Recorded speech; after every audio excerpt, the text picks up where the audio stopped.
Hoje nós vamos dar continuidade à nossa série. Já estamos no terceiro domingo que estamos falando sobre o reino de Deus. E temos visto, as origens, os fundamentos. Semana passada o David falou sobre as inconveniências desse reino, que é um reino que muitas vezes frustra as nossas expectativas, né? E hoje eu quero falar exatamente disso. O reino de Deus e as falsas expectativas. Muitas vezes nós pensamos, nós esperamos algo de Deus que não condiz com quem Deus é. Não condiz com o seu caráter fixo e imutável. Não condiz com as suas leis fixas e imutáveis. E é muito importante nós termos isso em mente para que a gente não bata a cabeça, como muitos ao longo das eras. E quando eu fui tentar olhar para a Bíblia com esse olhar, eu percebi muitas pessoas que têm batido cabeça, que têm se enganado ao longo dos anos, porque nutriram falsas expectativas sobre quem Deus é e sobre como Ele age neste mundo. E eu comecei lá percebendo, lá desde o princípio, Caim, ele se decepcionou com Deus. Ele esperava algo de Deus que não condizia com quem Deus era e com a forma de Deus agir. E ele se enfureceu. Ele ofereceu uma oferta, esperava ser aceito, mas não foi aceito. Porque Deus rejeitou Caim antes da sua oferta, né? Isso tem a ver com o coração, como nós ofertamos, como nós fazemos as coisas para Deus, a nossa motivação. E Caim se frustrou. Ele foi o primeiro da história de muitos homens. E depois, o próximo que eu percebo que se decepcionou com Deus foi Abraão. Deus promete ele um filho e ele esperava rapidez. Ele esperava algo no tempo dele. Mas Deus tinha 25 anos pela frente para que ele maturasse aquela promessa, talvez porque Deus já sabia que ele iria se tornar um ídolo, né? Isaac iria se tornar um ídolo, mas Deus no tempo certo envia Isaac, mas Abraão se frustrou, Sara se frustraram e tentaram ter um plano B, tentaram dar um jeito à sua maneira, né? E aí Sara dá a sua escrava para Abraão para ter Ismael, e aí nasce um filho fora da promessa de Deus. E o terceiro que eu queria te convidar a abrir comigo, lá em Salmo 73, é Asaf. Asaf também se frustrou com Deus, a ponto de dizer tais palavras. Olha que interessante, irmãos. Salmo 73.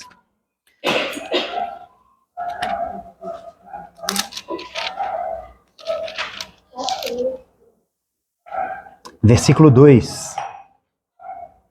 Quanto a mim, os meus pés quase tropeçaram. Por pouco não escorreguei, pois tive inveja dos arrogantes, quando os vi prosperando esses ímpios. Irmãos, olha o que Asaf está falando. Ele esperava de Deus que Deus é o que a teologia chama de teologia retributiva. No Antigo Testamento, predominava essa ideia de que se a pessoa fosse boa, ela recebia coisa boa, e se a pessoa fizesse uma coisa ruim, ela recebia uma coisa ruim. E aí Deus frustrou o ser humano como um todo. E Asaf olha e vê os ímpios se prosperando, vê os ímpios acontecendo coisas com os ímpios que ele não esperava na ideia da cabeça dele. E ele se frustra, e ele quase tropeçou, segundo ele, né? Então, Asaf foi mais um que nutria expectativas que Deus frustrou. Outro que aconteceu algo muito semelhante, volta um pouquinho no livro de Jó, foi o próprio Jó, que tinha essa mesma ideia na cabeça. Jó capítulo 9. Olha o que Jó disse a Deus, meus irmãos. Jó capítulo 9. Verso 21. Jó 9, 21. Conquanto eu seja íntegro, já não me importo comigo. Desprezo a minha própria vida. É tudo a mesma coisa, e por isso digo, Ele, Deus, destrói tanto o íntegro como o ímpio. Irmãos, Jó também caiu nessa mesma ideia. Ele não entendia porque ele sofria, mesmo ele sendo justo. Por quê? Porque na cabeça dele e dos amigos de Jó, também predominava essa ideia de que o justo teria só coisas boas e os ímpios teriam coisas ruins. Mas nem sempre essa é a matemática da vida. Nem sempre Deus age nesses moldes que o ser humano espera, que o ser humano tem essa expectativa. Então Jó também se frustrou, os amigos de Jó também foram repreendidos no final, e Deus mostra que ele é soberano e que existem sofrimentos que ele permite, mesmo aos justos, porque o justo não significa perfeição, né, irmãos? O justo também tem algo a se aperfeiçoar. Então Deus foi começando a clarear as coisas para o ser humano ao longo dos anos, né? E outro muito interessante que se frustrou foi Jeremias. Abra comigo em Jeremias, capítulo 12. Jó, Salmos, Provérbios, Eclesiastes, e aí começam os profetas maiores. Isaías, Jeremias, versículo 12. Jeremias 12. Percebam que é a mesma ideia. Verso 1 a 4. Palavras de Jeremias, o profeta chorão, né? Tem um livro só de lamentações de Jeremias. E ele diz o seguinte: Tu és justo, Senhor, quando apresento uma causa diante de ti. Contudo, eu gostaria de discutir contigo sobre a sua justiça. Olha o que um ser humano está falando para Deus. Vamos discutir sobre a sua justiça, Senhor? Por que o caminho dos ímpios prospera?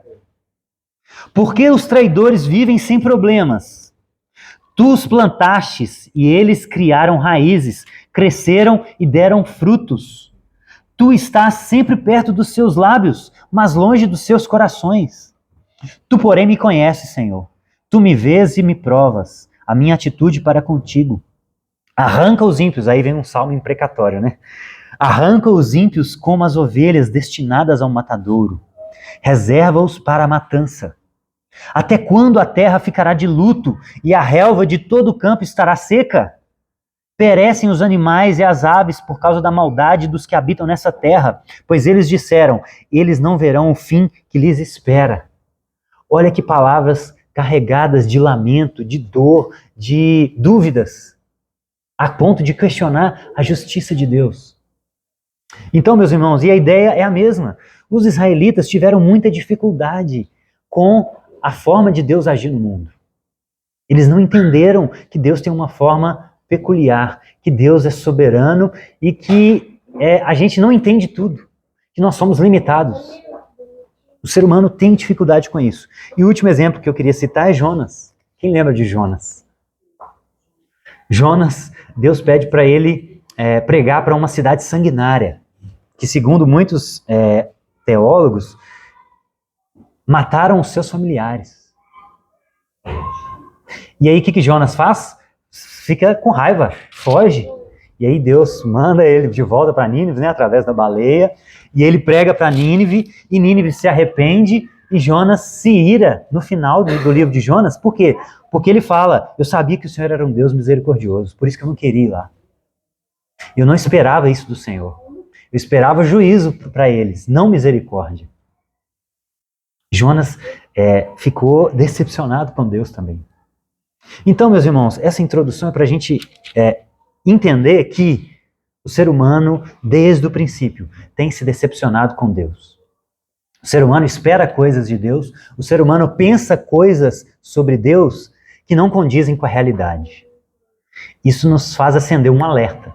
Opa, então nós precisamos entender um pouco melhor sobre Deus, nós precisamos conhecer Jesus como Ele é, não como nós esperamos, não com base nas nossas expectativas, que são totalmente emaranhadas com os nossos sentimentos, com a nossa razão, que é tudo limitado, é tudo finito. Olha a dificuldade. E aí é sobre isso que a gente vai falar hoje, sobre as falsas expectativas. E eu separei 2 tipos de falsas expectativas que nós nutrimos sobre Deus. Primeiro, foi a falsa expectativa sobre a vinda do Messias. E depois, as falsas expectativas sobre as leis do Messias. E como que é essa ideia de falsa expectativa sobre a vinda do Messias? Isso a gente percebe nos evangelhos.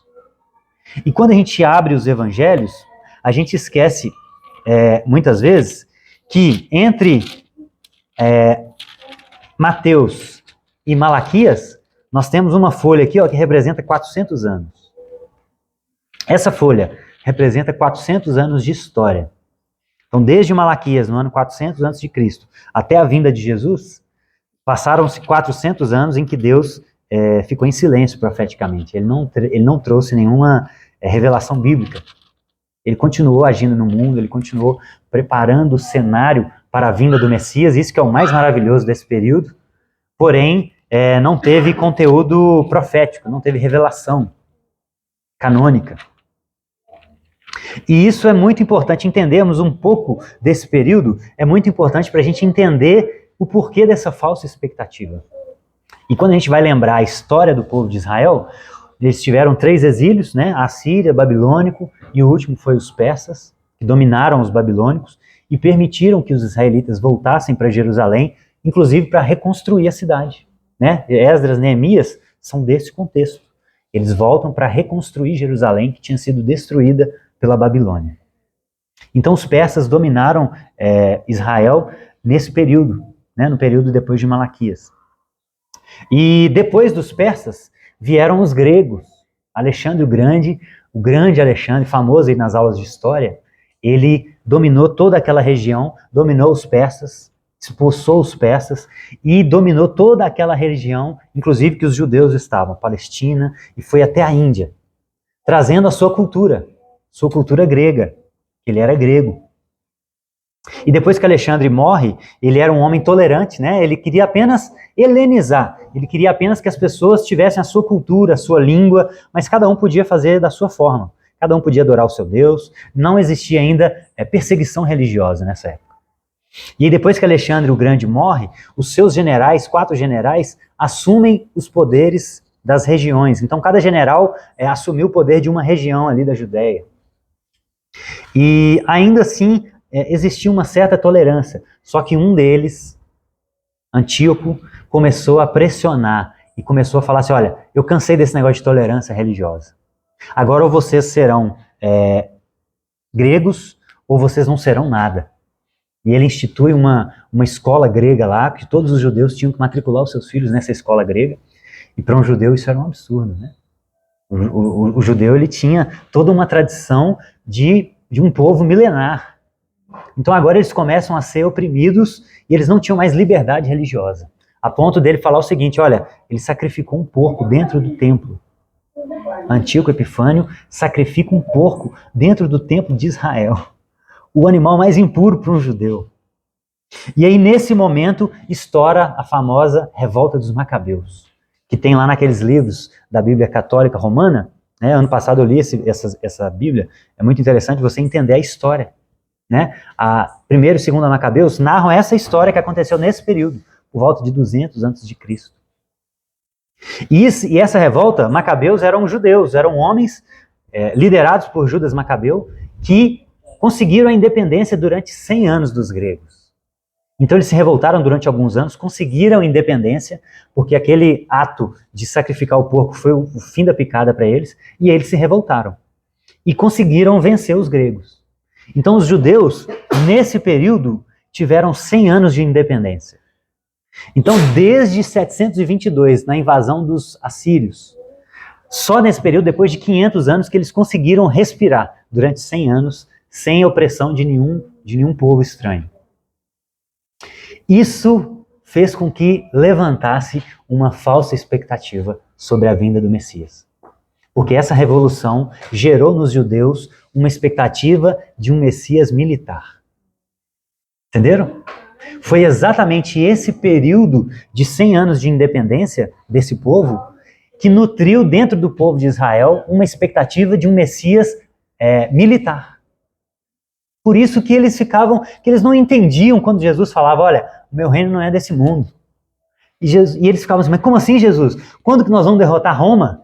Roma, depois dos gregos, vieram os romanos, né? Então eles continuaram sendo, depois dos macabeus, vieram os romanos e dominaram. E aí eles pensaram, tá, mas isso vai ser momentâneo. O Messias já está se levantando. Muitas profecias já têm se cumprindo. Então, à medida que o tempo vai passando, à medida que vai se aproximando da vinda de Jesus, a expectativa messiânica vai aumentando dentro do coração dos judeus. E essa expectativa de um Messias libertador militar é aflorada. Por quê? Porque eles viveram esse período de 100 anos de liberdade. Isso nutriu dentro deles, olha, nós vamos conseguir vencer. Agora o Messias vai... Os gregos nos dominaram, os romanos conseguiram nos vencer, mas o Messias vai destronar Roma. Essa era a expectativa. A falsa expectativa, né? Essa era a falsa expectativa. E o templo nessa época, do período interbíblico, ele se tornou muito importante para os judeus. Tanto que Herodes, ele faz um aumento no templo, né? Na época de Jesus, o templo ainda estava em reforma. E Herodes aumentou muito o templo, que ele tinha sido reconstruído por Esdras e Neemias. Herodes faz uma reforma para tentar limpar sua barra com os judeus, para tentar fazer uma política, né, gente? Tentar fazer um meio termo ali, para ganhar a simpatia dos judeus. Então Herodes investe no templo, o tesouro ficava no templo, e ele tinha uma importância econômica muito grande. E nesse momento, o templo se torna muito importante, mais importante ainda para os judeus. E quando o Messias vem, eles esperavam o quê? Eles esperavam um Messias militar que iria reinar através do templo de Jerusalém. E todas as nações, como era antes dos exílios, todas as nações viriam a Jerusalém para adorar o Messias. Essa era a expectativa de um judeu do século I, antes de Jesus nascer. Eles esperavam um Messias militar que reinaria no templo, e todas as nações viriam a Jerusalém.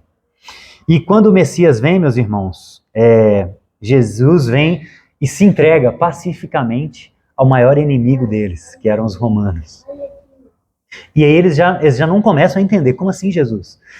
Nós não vamos lutar, né? Lembra de Pedro? Quando começam a querer prender Jesus, Pedro já saca a espada e já corta a orelha do Malco, e Jesus fala, não, guarda a espada. Agora não é hora de espada. Eu vou me entregar, ninguém toma a minha vida, eu entrego por conta própria. E os discípulos, mesmo depois de 3 anos de discipulado, de 3 anos Jesus explicando eles claramente, eles ainda não tinham entendido como era o Messias, como seria a vinda e as leis do Messias. Então Jesus, ele não era um revolucionário militar, ele se entrega pacificamente como uma ovelha muda. E aí as expectativas já vão começando a ser destronadas, frustradas. E ele não só vem pacificamente, mas ele morre de forma humilhante, no instrumento de maior poder dos seus inimigos, que era uma cruz. Olha o paradoxo, na cabeça de um judeu do século I.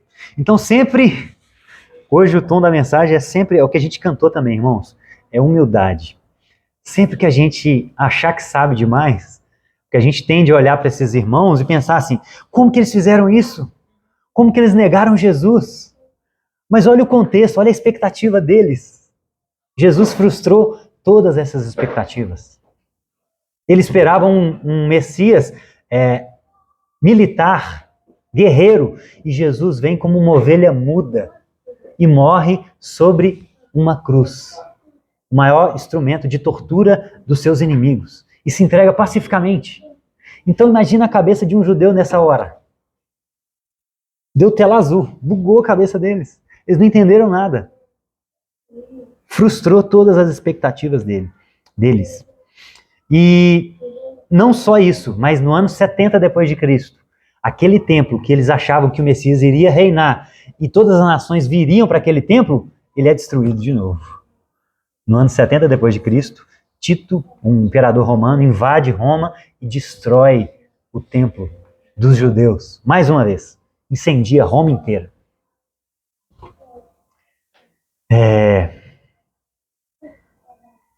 Frustrou tudo.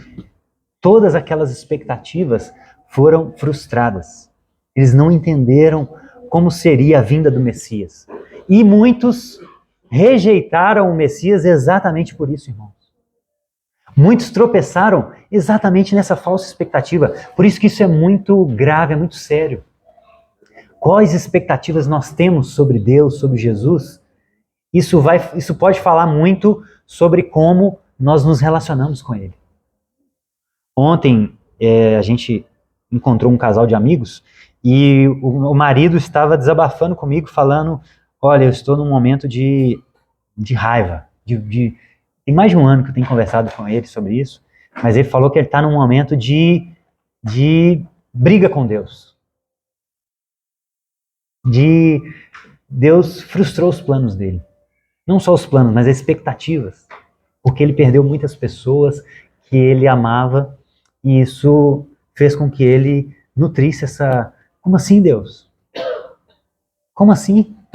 Todo mundo que eu amo, eu perdi meu pai, perdi meu irmão mais velho, perdi meu tio que era mais velho, que era uma referência depois do meu pai. Aí eu entrei para a igreja e aí eu tinha um pastor que me adotou como um filho espiritual e eu perco esse pastor. Como assim, Deus?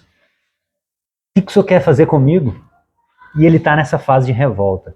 Por quê? Porque ele esperava algo que Deus não correspondeu. E ele fala de uma posição não de... ele fala da mesma posição de Jó. Ele não fala de uma posição de rebeldia. É diferente. Ele fala de uma posição assim, eu estou questionando a Deus, eu estou bravo com Deus. Uma dificuldade honesta. Assim como Jó teve essa dificuldade. E o próprio Deus chamava ele de justo. Né? Ele questionou a justiça de Deus. E aí eu mandei para ele uma mensagem que eu mandei para os irmãos também, 3 lições do livro de Jó, e mostrando a ele que filhos têm questionamentos honestos. Não é estranho um filho que ama a Deus de todo o coração, de todo o entendimento, questionar a Deus em algum momento da sua vida. Mas ele faz isso de uma posição de filho, não de rebelde. Entende? Assim como Jó, assim como Tomé. Não, eu não consigo, essa é a minha limitação, eu não consigo acreditar se eu não ver. E Jesus vem e fala, põe a mão, Tomé. Jesus não exclui ele do rol dos apóstolos. Jesus acolhe a dúvida, a limitação de Tomé, e Tomé é restaurado. Então o filho ele tem essa possibilidade de um questionamento honesto, porque é uma relação honesta. Né? Se o seu filho terreno tem medo de você, se o seu filho terreno nunca falou, papai, mas por que disso? Por que não há outra coisa? Tem alguma coisa errada. Não é uma relação genuína. Não é uma relação honesta. Por mais que ele nos respeite, eles têm que ter esse espaço para o questionamento, para a dúvida, para discordar. Mas a gente tem que nutrir eles. Olha, isso é bom, filho, mas a obediência também é importante. Então, mesmo você não entendendo agora, mesmo eu te explicando, nutra a obediência. Espere de um lugar seguro. Né? E essa é uma lição que a gente tira também. Enquanto nós estamos com dúvidas, com questionamentos, coloque isso para fora, porque mesmo se você não colocar, ele já sabe. Não adianta esconder, né? Mas espere de um lugar seguro. Aguarde, né? Como Paulo fala, hoje nós vemos em partes. Então, quando ele voltar, nós conheceremos plenamente. Então, muita coisa não faz sentido hoje, nesse mundo, nessa ordem caída. De fato, não faz. Mas aguarde de uma posição segura. Questione, pergunte a Deus. Mas se ele não responder, se ele responder como Jó, onde você estava quando eu estava lançando os fundamentos da terra? A gente fala, amém, Senhor, eu não entendo agora, eu vou aguardar. Numa posição de fé. Vou aguardar um pouco mais. Pode ser que a resposta venha. Pode ser que não venha. A gente morra, aí nós vamos ter. Quando a gente estiver de frente dele, nada ficará encoberto, irmãos. Nenhuma injustiça, nada ficará encoberto. Entendem? Então, essa falsa expectativa que os judeus nutriam sobre a vinda do Messias fez com que muitos judeus tropeçassem e rejeitassem a salvação. Olha a seriedade disso. Rejeitassem o Messias que eles esperavam há milênios. Uma falsa expectativa fez com que eles se perdessem. E a segunda falsa expectativa que muitos irmãos nutriam, e às vezes nós nutrimos também, as falsas expectativas sobre as leis do Messias, sobre o caráter de Deus, sobre como ele organizou o mundo. Essa é uma segunda falsa expectativa. E quinta-feira a gente teve a reunião da música, e o David trouxe pra gente uma reflexão lá em João capítulo 8, eu queria compartilhar com os irmãos também. Abra comigo em João capítulo 8.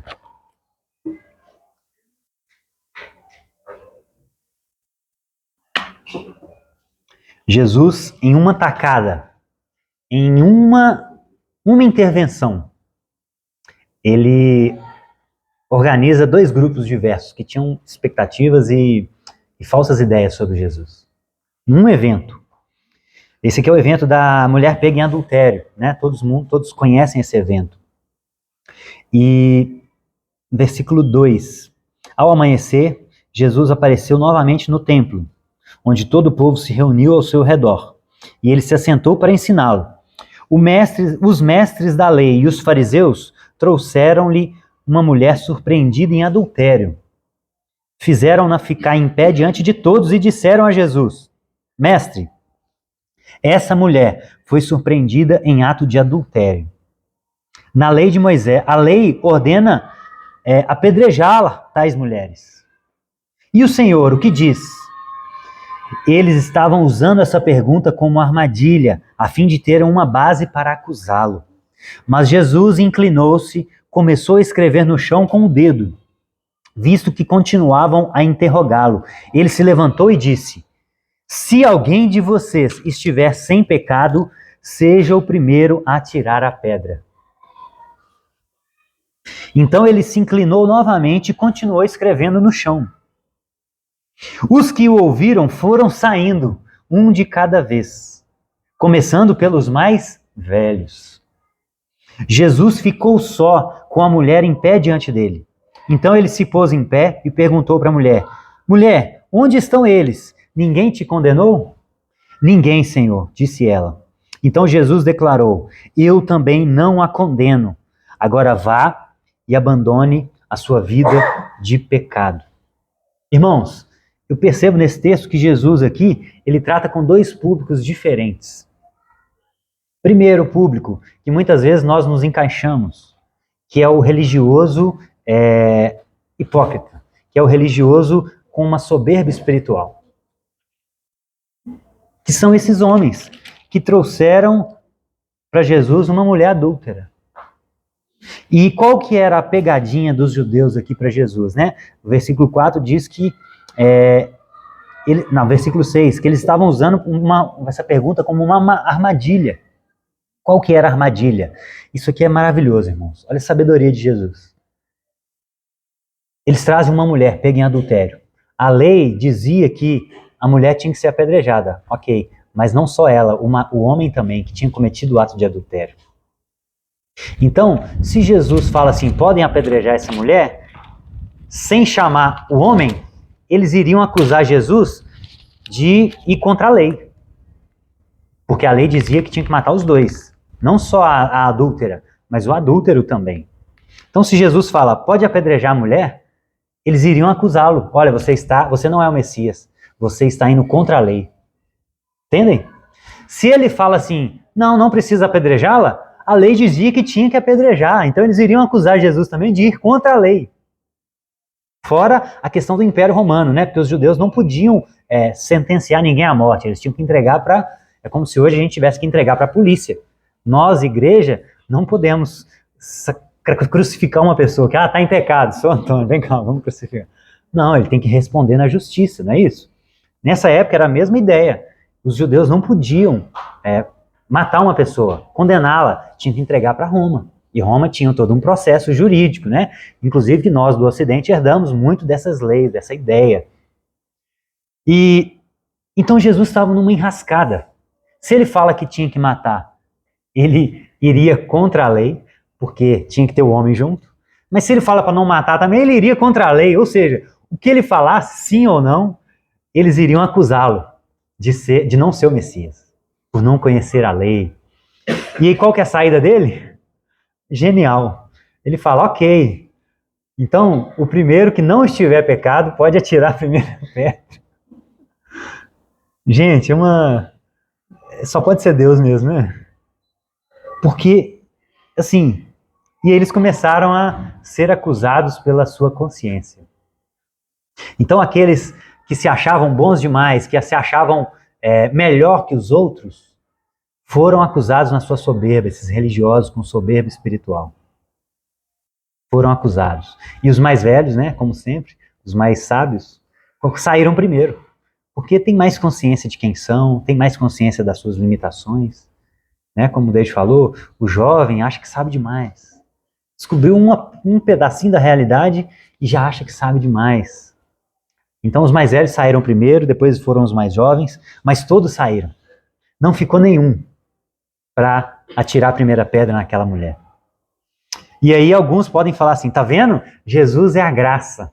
Né? Nós temos esse outro público, que são os liberais. Tá vendo? Jesus é graça. Jesus não condena ninguém porque pecou. Não é esse o discurso hoje, irmãos? Tá tudo liberado. Todas as formas de amor são válidas. Alguém já ouviu algo assim hoje? Esse é o discurso predominante hoje.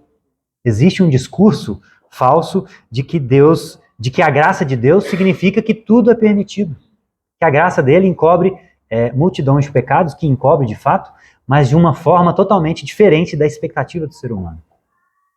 Deus é gracioso, e aí no verso final, no versículo 11, ele diz, eu também não te condeno, porém abandone a sua vida de pecado.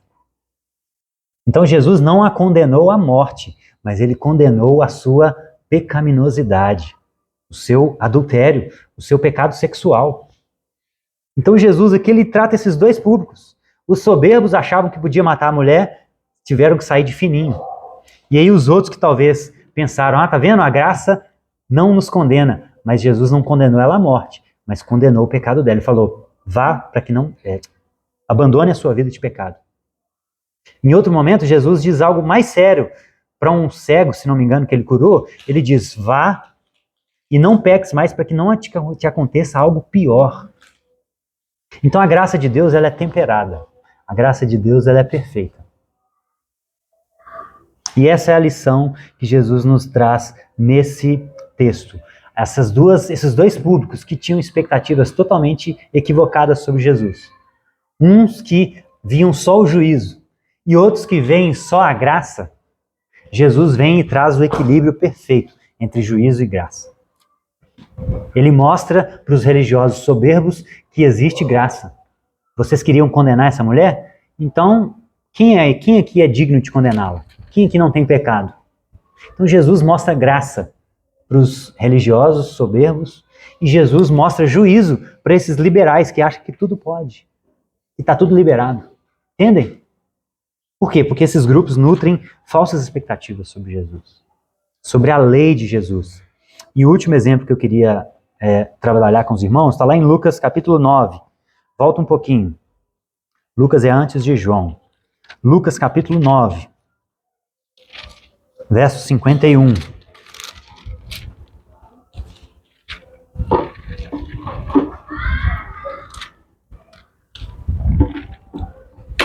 Isso está mais próximo de nós do que a gente imagina, irmãos. Essas falsas expectativas estão mais próximas de nós do que nós imaginamos. Lucas 9, 51. Aproximando-se o tempo em que seria elevado aos céus, Jesus partiu resolutamente em direção a Jerusalém e enviou mensageiros à sua frente. Indo estes, entraram num povoado samaritano para lhes fazer os preparativos. Mas o povo dali não o recebeu, porque se notava que ele se dirigia para Jerusalém. Ao verem isso, 2 discípulos, Tiago e João, perguntaram, Senhor, você quer que a gente faça cair fogo do céu para destruí-los? E Jesus, voltando a eles, os repreendeu, dizendo, vocês não sabem de que espécie de espírito vocês são, pois o Filho do Homem não veio para destruir a vida dos homens, mas para salvá-los. Mais uma vez, 2 discípulos de Jesus agora. Pessoas que caminhavam próximas de Jesus, tinham uma ideia totalmente distorcida da graça de Deus, de quem era Jesus, de como era a sua atuação nesse mundo. Quiseram pedir fogo do céu para consumir um povoado que simplesmente rejeitou Jesus. Simplesmente no sentido, isso é um absurdo mesmo, de fato. Mas Jesus estava ali não para condenar a morte, assim como ele não fez com aquela mulher. Ele estava ali para oferecer a possibilidade de salvação. Então esses discípulos não entenderam essa dinâmica, essa lei de Jesus, eles estavam totalmente distorcidos. O juízo de Deus e a graça para eles ainda era algo muito confuso na cabeça deles. E aí a gente precisa relembrar que a graça e o juízo são características de Deus e do seu reino. E já existiam no Antigo Testamento e existem também no Novo Testamento. Então é muito falha aquela ideia de que o Deus do Antigo Testamento é juízo e o Deus do Novo Testamento é graça. Não. A gente viu aqui, né? O livro de Jonas é uma demonstração de graça de Deus. Não no Antigo Testamento. Deus teve misericórdia do povo de Nínive e porque o povo se arrependeu. Então nós temos graça no Antigo Testamento, já no Antigo Testamento. E nós temos também juízo no Novo Testamento. Lembram de Atos capítulo 4? Ananias e Safira? Capítulo 5, né? Eles mentiram ao Espírito Santo e foram mortos imediatamente. Houve juízo imediato. Vocês lembram de Herodes? No capítulo 12 de Atos? Ele não deu graças a Deus, não deu glórias a Deus, e Deus enviou um anjo e ele morreu na hora. Então existe juízo também no Novo Testamento. Não são coisas que se contradizem. A questão é, Deus, ele é misericordioso. A misericórdia dele é temperada com juízo. Porque quando ele oferece misericórdia, se não há arrependimento, o juízo também está disponível. Da mesma forma, quando ele executa juízo, isso foi uma manifestação de graça, porque a pessoa teve tempo para se arrepender. Né? Quando ele destrói os povos lá com Josué, aquilo ali, irmãos, aquela destruição, aquela matança, Deus estava esperando 400 anos eles se arrependerem. Porque lá com Abraão, quando Abraão está conversando com Deus, Deus fala para ele, olha, a medida de iniquidade desses povos ainda não chegou no seu limite. De Abraão até Josué passaram-se 400 anos. Aí Deus fala assim, olha, agora eu não suporto mais essa iniquidade, agora vai ter que haver juízo. E aí vem juízo. Mas esse juízo é precedido da graça. Há tempo de arrependimento. E Jesus, ele veio exatamente para deixar isso mais claro para a gente. Essa relação entre graça e juízo de Deus. Deus é perfeito na sua misericórdia e perfeito no seu juízo. Ele não erra. Ele é totalmente coerente nessas duas opções, nessas duas características do reino de Deus, né? E eu queria concluir com uma pergunta. Qual é a sua decepção com Deus? Qual é a sua expectativa que não foi suprida com Deus? O que você esperava de Deus, ou o que você pensou sobre a forma de Deus agir no mundo que foi frustrado? Se há algo nesse sentido, eu queria concluir com duas sugestões. Primeira é o que está lá no texto da chamada, né? Jesus falou, olha, vocês erram porque não conhecem o reino de Deus nem o seu poder. Então atenção, nós precisamos ser pessoas atentas ao que Deus falou e o que Deus está falando. Nós precisamos ser discípulos atentos ao reino de Deus. Nós não podemos nos distrair, irmãos. Não podemos ser pessoas que são levadas por todo o vento de doutrina. Não podemos ser pessoas que não têm óleo nas suas candeias e que se o noivo voltar, como a gente cantou, a gente é pego de surpresa. Nós temos que ser pessoas atentas. Isso envolve muita coisa. Isso envolve não só a gente ler, por isso que a gente incentiva a leitura anual das Escrituras. Por quê? Para que a gente conheça a Deus cada vez mais profundamente. E quanto mais a gente estuda, mais a gente chega à conclusão que existem águas mais profundas ainda. Talvez a gente está com águas nos artelhos, mas existem águas que batem nos joelhos, existem águas que batem nos lombos, e existem águas que nos levam. Existe um nível mais profundo com Deus. Existe sempre uma nova face de Deus que a gente ainda não conhece. E não vamos conhecer até Ele voltar, mas a gente precisa ver uma evolução na nossa vida. A gente precisa ver uma construção na nossa vida. Nós não podemos ser nécios e passar 10, 15, 20 anos de igreja sem conhecer bem as Escrituras, sem conhecer bem a Deus, sem saber o que Deus está fazendo na terra hoje. Perceber o que Deus está fazendo no mundo hoje. Nós temos que ser pessoas atentas. E muitos tropeçaram, não foi? Muitos tropeçaram nas falsas expectativas, mas existiam judeus atentos também. Não tinham só pessoas que se deslumbraram, que isso começou lá no período interbíblico. Porque essa helenização fez com que muitos judeus se amoldassem à cultura grega e esquecessem da sua cultura judaica, cristã, judaica no caso antes, né?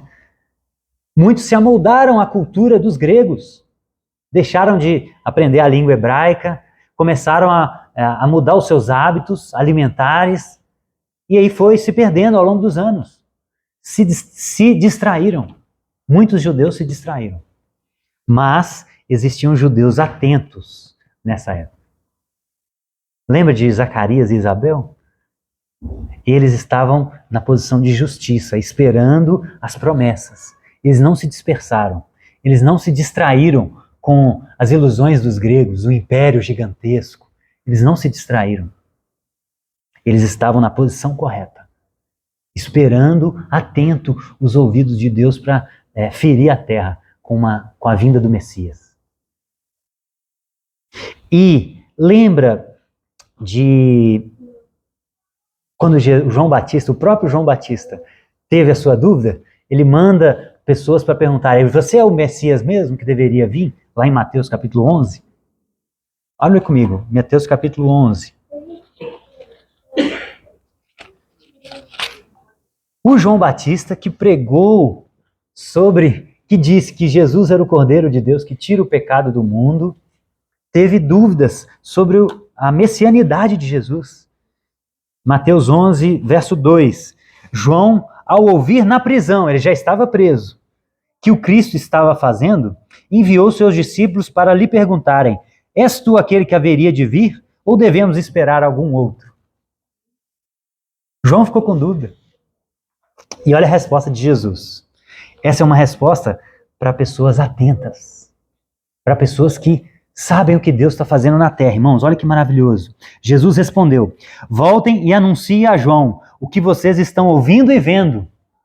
Os cegos veem, os mancos andam, os leprosos são purificados, os surdos ouvem e os mortos são ressuscitados. E as boas novas são pregadas aos pobres. Por que isso era algo para pessoas atentas? Abra comigo em Isaías capítulo 35. Volta aí nos profetas maiores. Isaías capítulo 35.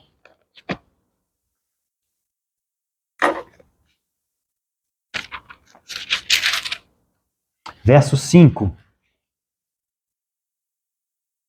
O título é A Alegria dos Redimidos, uma profecia de Isaías, que diz o seguinte: então se abrirão os olhos dos cegos, se desatarão os ouvidos dos surdos, então os coxos saltarão como cervos, e a língua do mudo cantará de alegria. Irmãos, isso é o que os estudiosos chamam de os milagres messiânicos. Existiam muitos candidatos a Messias na época de Jesus. Muitos. Mas existiam milagres que só o Messias verdadeiro faria. Eles poderiam ter feito alguns sinais, mas alguns milagres, alguns sinais só seriam feitos pelo Messias verdadeiro. Então, quando Jesus responde, ele não responde: eu sou o Messias. Ele fala o seguinte: olha, leia os tempos. Leia o tipo de milagre que eu estou fazendo, João. Os cegos vêm, os coxos andam. Entendeu, João? Você está atento às profecias, João? Você conhece as profecias, João? É isso que Jesus está falando. E algumas pessoas, graças a Deus por isso, estavam atentas e entenderam que Jesus era o Messias.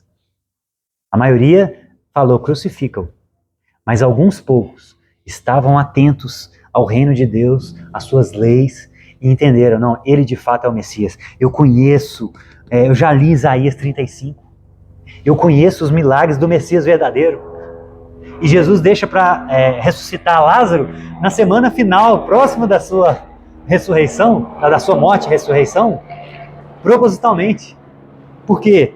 Porque era um dos milagres mais assombrosos, né? Ressuscitar um morto. E aquilo ali iria atiçar os fariseus, e aí depois disso, de fato, ele iria ser morto. Então ele deixa para fazer no finalzinho. Então, irmãos, estejamos atentos ao que Deus já falou e ao que Deus está falando hoje. Não com nova revelação de doutrina, não é isso, mas o que Deus está esperando de nós. O que a gente tem que fazer hoje? Nos posicionarmos no reino de Deus. Então esteja atento. Essa é a minha primeira sugestão para nós. E a segunda lição é: sejamos mais humildes. E aí, lá em João capítulo 9, abre comigo em João capítulo 9.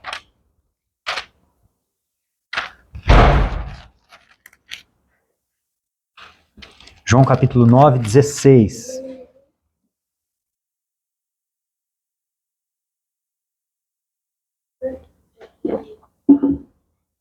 Assim como Nicodemos, né, o que o David abriu, era o mestre da lei e não sabia o que significava nascer de novo, alguns fariseus disseram a Jesus, esse homem não é de Deus, pois não guarda o sábado.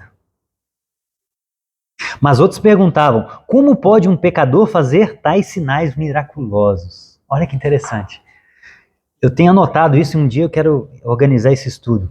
Geralmente existem dois públicos quando Jesus está fazendo alguma coisa. Existem os atentos e existem os que estão perdidos, existem os que estão distraídos. E aqui é mais um exemplo disso. Os fariseus falaram o seguinte: não, ele não é de Deus, só porque ele não guarda o sábado. Mas por quê? Eles tinham uma ideia de guardar o sábado totalmente distorcida pela tradição humana. Porque Deus deu a lei para Moisés e os judeus têm a tradição oral, a explicação que eles acreditam que seja a explicação da lei. E nesse processo histórico de explicação da lei foram surgindo muito penduricalhos. E Jesus teve que vir consertar muita coisa de tradição dos homens, que não era a lei de Deus, de fato. Então, irmãos, eles tinham uma ideia totalmente distorcida do que é guardar o sábado. Eles não entenderam o que era guardar o sábado. Isso fez com que eles tropeçassem, rejeitassem a salvação, porque tinham uma ideia teológica errada. Quando eu olho para isso, eu falo, meu Deus, um dos exemplos que eu falo, né?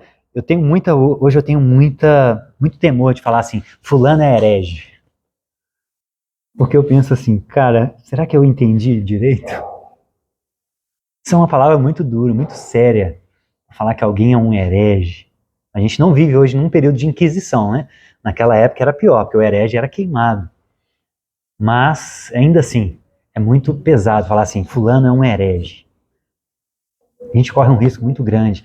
Então, humildade é minha segunda sugestão para a nossa manhã. Estarmos atentos ao que Deus falou, ao que Deus está falando, e termos humildade. E fecho com o versículo 41.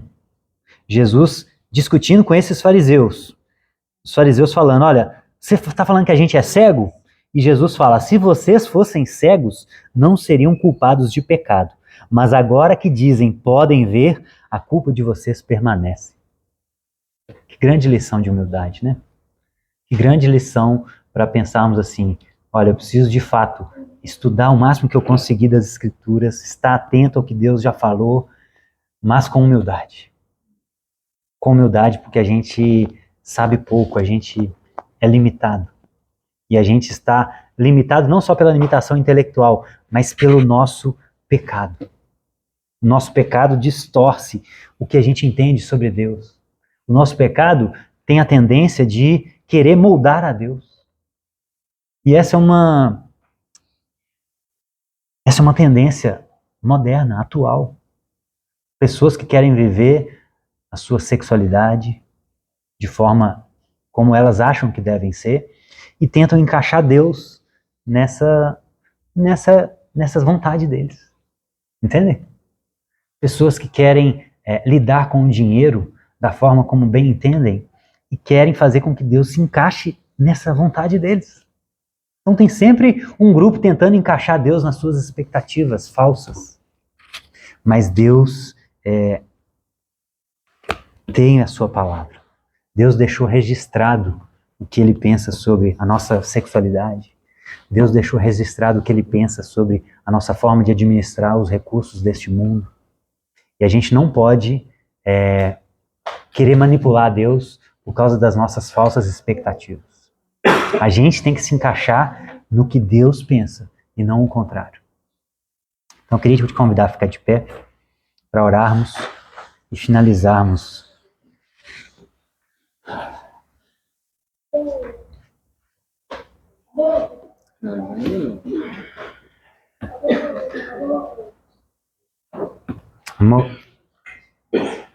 Senhor, tem misericórdia de nós, Pai. É muito fácil hoje olhar para esses judeus e julgar eles, Pai. É muito fácil. Entender que eles foram distraídos com a cultura grega. É muito fácil, Pai. Está muito claro para nós hoje, mas nós estamos numa posição privilegiada da história. Mas nós também temos as mesmas possibilidades. Existe uma cultura não cristã que quer nos tragar hoje, que tem nos desviado do que o Senhor é, das leis do seu reino e de quem é o nosso rei, do seu caráter. Senhor, nós te pedimos, Pai, nos ajuda, Jesus. Nos ajuda a ser atentos com o que o Senhor já falou na sua Escritura. Nos ajuda a ter zelo pela sua palavra, Pai.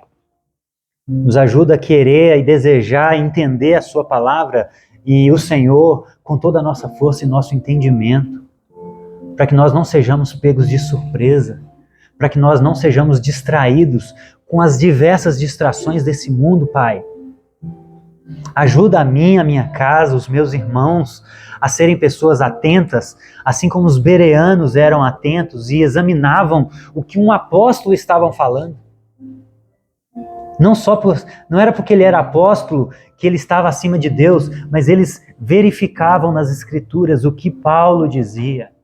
Então nos ajuda, Senhor, a sermos pessoas como esses irmãos nobres de Bereia, que examinam, que buscam te conhecer cada vez mais, através da sua Escritura, através de uma vida de oração verdadeira e genuína, através de disciplinas espirituais, Pai, através da comunhão com os irmãos na igreja. Nos ajuda, Senhor. Nos ajuda também a termos mais humildade, a olharmos para o próximo e antes de querer jogar uma pedra nele, tirar a trave que tem do nosso olho. Antes de querer julgar e condenar alguém ao inferno, porque ele é ladrão mesmo, porque ele roubou, porque ele matou mesmo, a enxergarmos os nossos roubos, quando a gente rouba o tempo que é do Senhor, quando a gente mata um irmão na nossa cabeça, enfim, Pai, nós não somos melhores, nós temos os mesmos potenciais. Então nos ajuda com humildade, Senhor. Nos ajuda com humildade, para que sejamos discípulos atentos ao que o Senhor falou e está falando nessa terra. E vivamos com humildade, Pai, para acolher aqueles que precisam ser acolhidos, mas também trazer o que o Senhor diz sobre as várias áreas da vida. Não queremos ser negligentes com as suas leis, com as leis do reino de Deus, mas acolher a todos e discipular a todos. E se for necessário dizer, abandone o seu pecado, abandone a sua vida de pecado, seja ele qual for. Então ajude a mim e os meus irmãos nessa manhã, Pai, com atenção e humildade, para que nós conhecemos cada vez mais do nosso Rei e das leis do seu reino. Em nome de Jesus. Amém.